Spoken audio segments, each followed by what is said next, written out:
एक भिखारी एक दिन सुबह अपने घर से बाहर निकला। त्योहार का दिन है, आज गांव में बहुत भिक्षा मिलने की संभावना है। वो अपनी झोली में थोड़ी सी चावल दाने डालकर बाहर आया। चावल के दाने उसने डाल लिए हैं अपनी झोली में, क्योंकि झोली अगर भरी दिखाई पड़े तो देने वाले को आसानी होती है। उसे लगता है किसी और ने भी दिया है। सूरज निकलने के करीब है, रास्ता सोया है, अभी लोग जाग ही रहे हैं।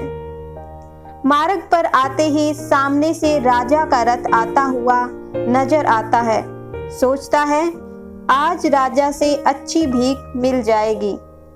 राजा का रथ उसके पास आकर रुक जाता है। उसने सोचा धन्य है मेरा भाग्य, आज तक कभी राजा से भिक्षा नहीं मांग पाया, क्योंकि द्वारपाल बाहर से ही लौटा देते हैं। आज राजा स्वयं ही मेरे सामने आकर रुक गया है। भिखारी ये सोच ही रहा होता है, अचानक राजा उसके सामने एक याचक की भांति खड़ा होकर उससे भिक्षा देने की मांग करने लगता है। राजा कहता है कि आज देश पर बहुत बड़ा संकट आया हुआ है। ज्योतिषियों ने कहा है इस संकट से उबरने के लिए यदि मैं अपना सब कुछ त्याग कर एक याचक की भांति भिक्षा ग्रहण करके लाऊंगा, तभी इसका उपाय संभव है। तुम आज मुझे पहले आदमी मिले हो, इसलिए मैं तुमसे भिक्षा मांग रहा हूँ। यदि तुमने मना कर दिया तो देश का संकट टल नहीं पाएगा, इसलिए तुम मुझे भिक्षा में कुछ भी दे दो। भिखारी तो सारा जीवन मांगता ही आया था, कभी देने के लिए उसका हाथ उठा ही नहीं था।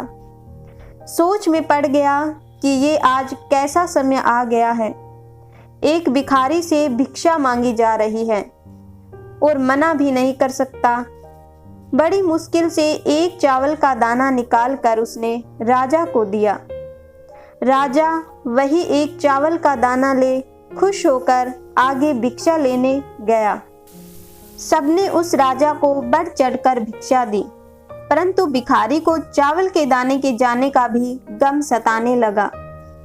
जैसे तैसे शाम को वह घर आया। भिखारी की पत्नी ने भिखारी की झोली पलटी तो उसमें उसे भीख के अंदर एक सोने का चावल का दाना भी नजर आया।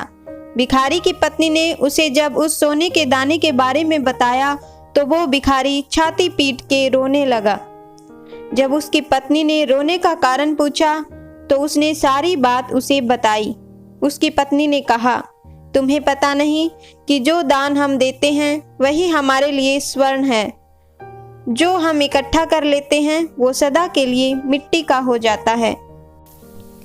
उस दिन से उस भिखारी ने भीख मांगनी छोड़ दी और मेहनत करके अपना तथा परिवार का भरण पोषण करने लगा।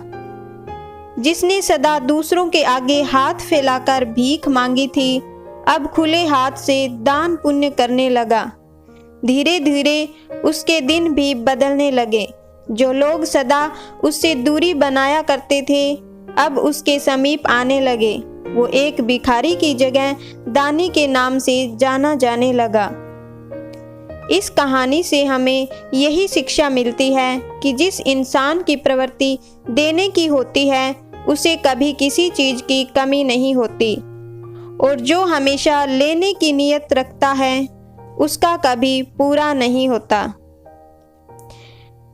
दोस्तों, कहानी पसंद आई है तो वीडियो को लाइक कर दे और चैनल को सब्सक्राइब कर ले ऐसी ही और शिक्षाप्रद कहानियाँ सुनने के लिए।